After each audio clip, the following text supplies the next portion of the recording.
전도자라고 하는 오늘 전도서의 이 말은 히브리어로는 코헬렛이라고 하고요, 헬라어로는 에클레시아스테스라고 합니다.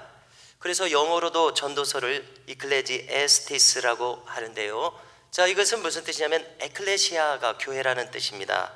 그리고 뒤에 사람이라는 말을 붙여서 교회 회중에서 설교하는 자라는 뜻이 되는 겁니다. 그래서 히브리어, 헬라어 모두 회중 중에서 설교하는 자, 이것이 전도자라는 뜻이고 전도서를 그렇게 이름을 붙였습니다. 그리고 이 설교자는 솔로몬을 가리킵니다. 오늘 내용을 보니까 솔로몬은 자기의 과거 평생 쾌락을 추구했습니다. 또 업적을 추구했습니다. 그런데 돌이켜보니까 이 모든 것이 헛되더라는 것입니다. 우리가 여기서 생각할 요점은 무엇입니까? 인간이 무엇을 하든지 하나님 밖에서 무엇을 이루면은 그것은 헛되고 허망할 수밖에 없다는 것입니다. 자기의 심령이 그 공허함을 느끼는 것이죠. 그렇기 때문에 우리는 취할 교훈은 우리가 하나님 안에서 살아간다면 아무리 그것이 작은 것이라고 할지라도 다른 사람은 그 가치를 인정하지 않는 그런 알 수 없는 것이라고 할지라도 우리가 그 작은 것에서도 기쁨과 보람, 만족을 느낄 수 있다는 사실입니다. 크거나 작은 것, 많거나 적은 것이 문제가 아닙니다. 최근 우리는 여러 이야기들을 통해서 수도사들과 수도정신을 조금씩 이렇게 접했었는데요. 자, 그들의 모습을 보면은요, 동굴 속에서 혼자 지내면서 또 나무 기둥 위에 거처를 지어서 거기서 혼자 지내면서 하나님과의 합의를 추구합니다. 주위에 많은 사람이 있는 것이 아닙니다.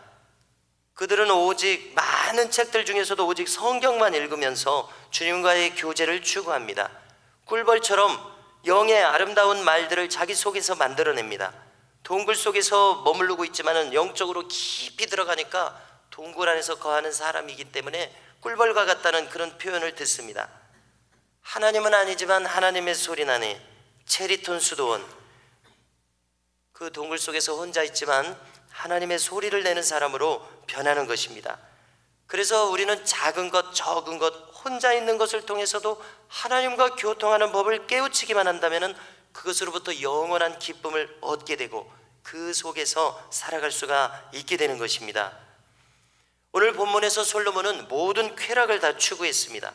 또 이룰 수 없는 수많은 업적들도 다 이뤘습니다. 그야말로 인간으로서 모든 것을 가졌고 누려봤었습니다.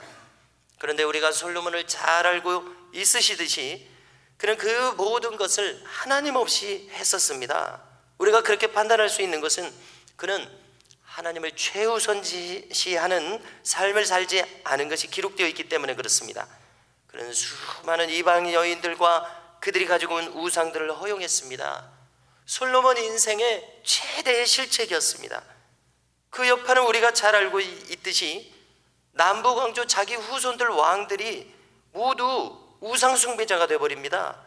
남부광조 모두가 멸망해버립니다. 그러므로 우리는 한 인간의 생애라고 하는 것은 그 끝이 좋아야 합니다. 과정도 좋아야 합니다. 그 영향력도 좋아야 됩니다. 그 끝이 좋아야 하는데요, 솔로몬은 그 끝이 좋지 않더라는 것입니다. 그 자신으로서는요, 솔로몬이나 므낫세 왕은 말년에 자기들은 회개하고 돌아왔다지만 그들이 남긴 것은 유산이 아니에요. 유산이 될 수가 없어요. 유산은 좋은 것을 유산이라고 해야죠. 결코 고귀한 유산이 아닌 것들을 남겼습니다. 신앙적으로 말하면 이렇게 표현할 수가 밖에 없는 것 같아요. 신앙적으로 쓰레기와 같은 것들을 남겨서 후손들에게 악영향을 끼쳤습니다. 그러므로 우리는 나 자신에 대해서, 신앙생활에 대해서 고심할 때 나는 어떤 유산을 남길 수 있을까? 이것을 고민해야 되겠습니다. 내가 자손들에게 남겨줄 수 있는 것이 무엇일까? 아름다운 신앙의 유산이 무엇일까? 나의 발자취를 통해서 무형의 신앙적 유산을 될 수 있으면 많이 남기는 저와 우리 모든 교우들 되시기를 축원합니다. 솔로몬이 추구했던 쾌락이 여러 가지가 있었다고 여기 나열하고 있죠. 자기를 웃게 만들고 즐겁게 만드는 것, 그런 걸 추구했다는 것이죠. 또 술을 마셔봤습니다. 그것이 자기에게 어떤 유익과 즐거움을 줄까? 그런데 그런 것들이 다 소용없더라고 회고하고 있죠. 또 그는 업적을 쌓았습니다. 집을 지었다고 하는데요, 성전을 지었죠. 궁전을 지었습니다. 또 포도원을 일궜습니다. 전국에 산발적으로 왕실 포도원을 많이 운영했습니다. 또 동산과 과수원을 또 만들었습니다.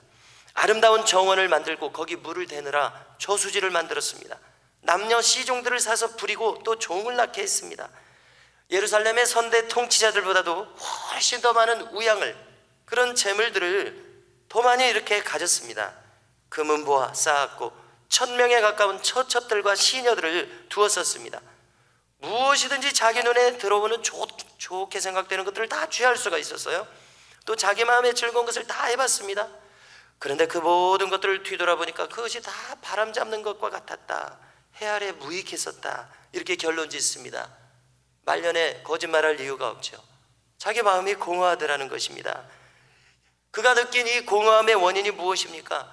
모든 것을 다 쥐고 가지고 누리고 성취했음에도 불구하고 왜 마음이 공허하냐는 것이죠. 간단합니다. 하나님 없이 이 모든 것을 행했기 때문에 공허할 수밖에 없습니다. 쾌락을 쫓는 어느 순간, 그는 처음 출발이 좋았지만 쾌락을 쫓다가 어느 순간 하나님과 무관하게 그 모든 것을 구했음이 틀림없습니다. 업적을 쌓았지만, 평생 업적을 쌓았지만 그는 어느 순간 하나님과 무관하게 그 일들에 몰두했던 것이 틀림없습니다. 오늘날에 수많은 세상 사람들이 있지만 일론 머스크라고 하는 사람은 TV에 최근 잘 나오죠. 그는 세계 몇 대 부자지만 그의 삶을 볼 때, 그의 자녀들의 삶을 볼 때 대단히 불안하고 위태로워 보이는 삶을 살고 있습니다. 그는 9의 자녀를 뒀는데 그의 아들 하나는 트랜스젠더가 되어서 여자로서 행하고 있습니다. 무엇이든지 세상이 주는 것은 무의미하고 공허합니다. 의미를 찾을 수가 없어요. 그러나 무엇이든지 그것이 아무리 작아도요, 하나님이 주시는 것은 충만하게 합니다. 나를 만족하게 합니다. 영혼에 있는 기쁨을 줍니다. 자족하게 됩니다.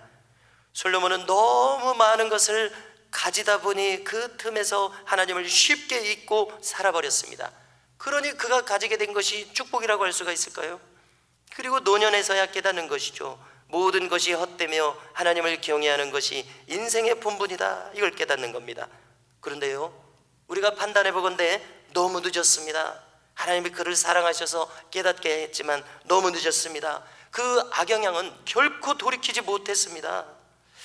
그래서 우리를 볼 때 우리는 이미 헛되지 않게 살아갈 수 있는 길을 배웠습니다. 충만한 삶의 비결을 이미 알고 있는 사람들이 우리들입니다. 그러므로 우리는 더 주님으로 나를 채우시기 바랍니다. 말씀과 기도로 나를 채워야 되겠습니다. 하나님이 기뻐하시는 성품을 추구해야 되겠습니다. 주님처럼 주의 영혼들을 유익하게 하는 사람으로 살아야 되겠습니다. 그러면 장담하건대 내 심령에 공허함이 찾아올 리가 없습니다. 찾아올 수가 없습니다.